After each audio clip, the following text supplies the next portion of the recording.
talked about the Nintendo Switch 2 versus the Nintendo Switch OG. But let's talk about the Nintendo Switch 2 versus the Nintendo Switch OLED and kind of go over the differences right now.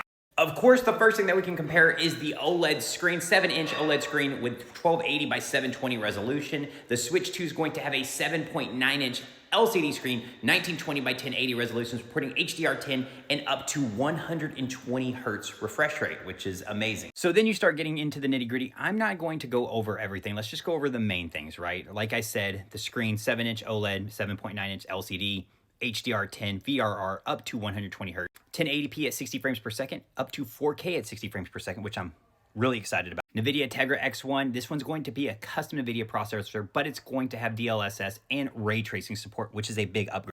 4GB LPDDR4, 8GB LPDDR5. That is rumored, but it's looking like that's true. Micro SD up to 2TB, Micro SD Express up to 2TB. 3D audio with noise cancellation mic, enhanced stereo speaker, and then you can see it just keeps going on. Joy-Cons with magnetic attachment, mouse mat. I think for the price, $449, if we're talking $449, it's a great price. And honestly, everybody who's touched the Nintendo Switch 2 has said the screen looks better than the OLED. And it might just be due to the technology. Now, I'm excited for it. Are you excited for it? Comment right there.